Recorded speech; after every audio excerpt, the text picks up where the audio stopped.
Hi everyone. In this week's video, I'm going to be showing you how to make your own blending tool at home.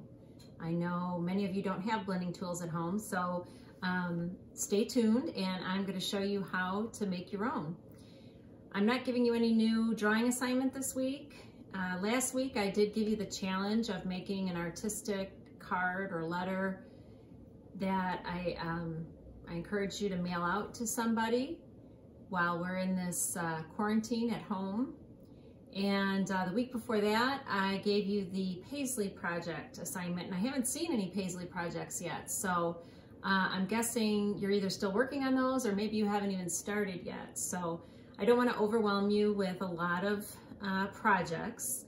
But this week, I want to give you some tips on blending. And like I said, I'm going to teach you how to make your own blending tool. So let's get started. So there are some YouTube videos out there on how to make your own blending tools, and I've watched quite a few of them. And the one thing that I don't agree with, that most of them say, is that you can use any type of paper. And even though it's true, you could make one out of any type of paper, I don't think all types of paper work really well for being used as a blending tool. So what I would recommend is using paper out of your sketchbook, like a softer, more fibrous paper, rather than, say, using a piece of copy paper out of your printer. So a piece of paper out of your sketchbook is what you're going to need. You're also going to need a pair of scissors, some tape, maybe something to help you roll. So to get started, I would use maybe a pencil that has a round barrel. This is a colored pencil. Often regular drawing pencils or number 2 pencils have kind of ridges, flat ridges around. So maybe just use something that is more round like that. And if you have any toothpicks laying around the house, that will be very helpful because we need to roll this very, very tightly. It would also help if you had some sandpaper. So I have a little sanding block here that I'm going to use. If you have a piece of sandpaper, or maybe even a nail file, if it's very coarse, that would work as well. So we're going to cut a piece out of our drawing paper, and instead of just a instead of just a rectangle shape, we're going to make it so that it's shaped a little bit like this. It's more of an angle on one side instead of a full rectangle. So if you need to draw that out, fine, you can draw it out. Otherwise, you can just cut it that way. Okay, and it doesn't need to be this long. I'm going to shorten it. It doesn't have to be any particular size, but this is a good guide. Here, that way you can see it better. So see how it's wider or longer on one side and shorter on this end? In fact, I could even kind of angle it a little bit on both ends, like that. Okay, so there we have our piece of paper. And now we want to get it started to curl, to roll. So the first time I'm going to do it, I'm going to use this colored pencil. And again, this colored pencil is rounded. It doesn't have ridges on it. And if you feel your drawing pencils, you'll see what I mean. There are like flat ridges on here to make it easier to grip. But the colored pencils tend to be just round. So I'm rolling it up on this colored pencil. Okay, so now it's got a good curl started. But it's very important for us to curl much tighter than that, very, very tightly. In fact, the way you start this, if you don't start it tight enough, it's not going to turn out very well. So I'm going to use a toothpick. And if you don't have a toothpick, you're just going to have to do your best to roll it as thin and as tightly as possible. You want to start with the fat side of the paper. So don't start with the small side, start with the big side. And it takes a little while, but you really want to get a good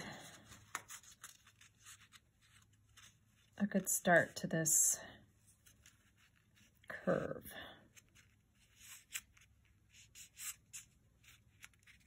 So it's not easy. Maybe I'll turn it this way. I'm just trying to curl it around my toothpick. Now, this is the hardest part, getting it started. Can you see what I'm doing? Once you get it started, you'll be good.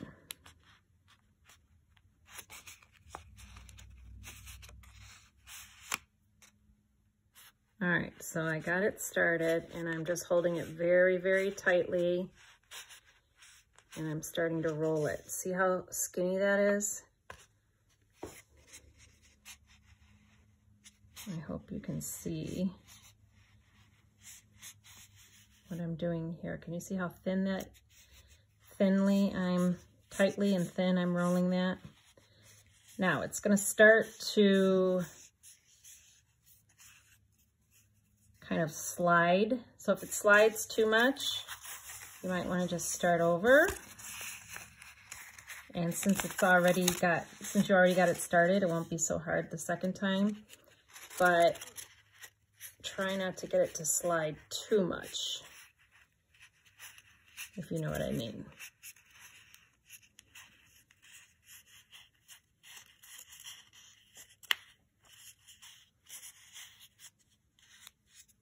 You do want it to have a point, so it's okay that it slides a little bit. Now I'm squeezing it really tight and this is another way to wrap it.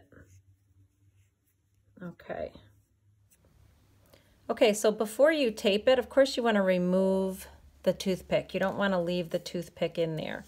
And if you have to unroll it a little bit and then re-roll it tightly without the toothpick, you can do that too. But make sure you remove the toothpick. So now I'm going to tape it in place. And really you can use any kind of tape. Could be Scotch tape, could be masking tape, whatever. I'm going to use 2 pieces. All right, but it's important that it's very tightly rolled. So you shouldn't see any gaps in there. All right, and then this is an important last step. If you have some, like I said, sandpaper or a sanding block or a nail file, I'm just going to kind of drag the tip of it. I could do it this way. Kind of sanding it down a little bit. Trying to preserve the point.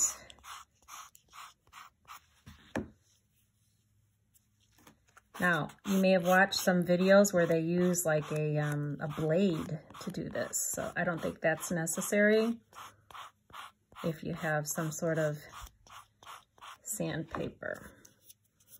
All right, so this is a tiny one. It's not a big one, but let me show you. Let me get myself a B pencil.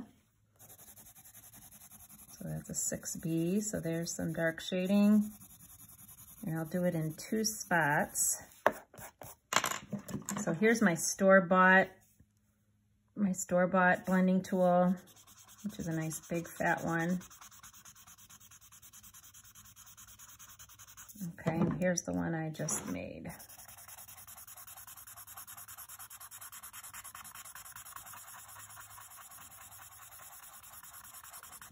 Okay, so basically it's working pretty much the same. All right, and once you've used it and once you've picked up some graphite on there, you can use it to add a little soft shading in other spots, like that. Okay, you can experiment making these in different sizes.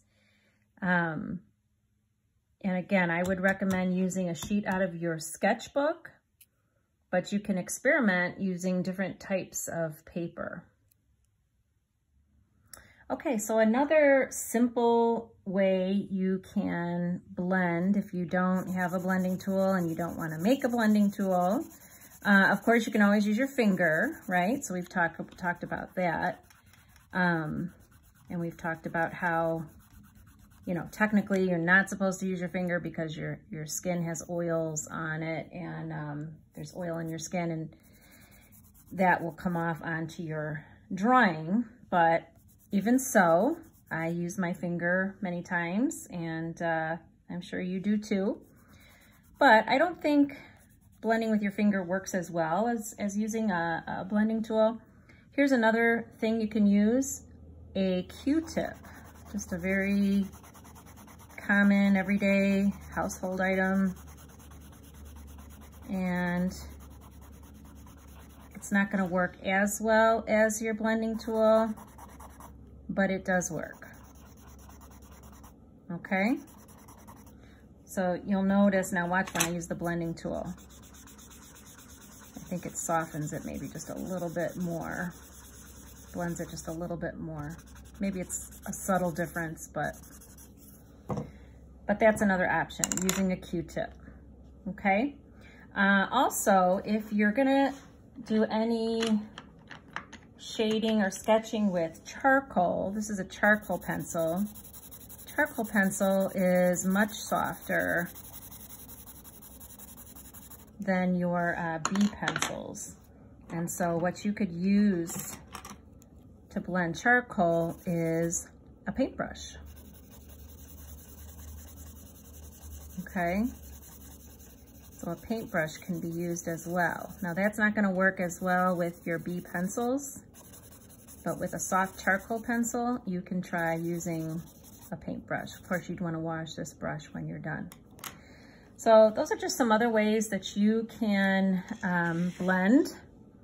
Also, if you had a like a makeup applicator, like a eyeshadow applicator, we've used those before in class with pastels, oil pastel and chalk pastel.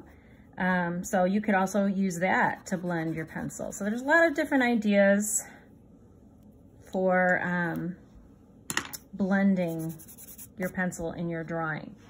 And if you are looking for a project this week, if you happen to be done with all your other projects and you're looking for something to do, I am going to send you the link for this video, which is drawing the face of a cat.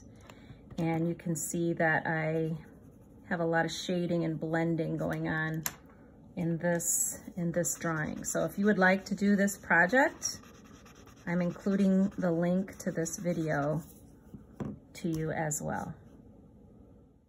So I hope this little video was helpful to you. And if you did try making your own blending tool, let me know how it went for you. Send me a picture or just send me an email or a text and let me know how it turned out. So have a great week, everyone.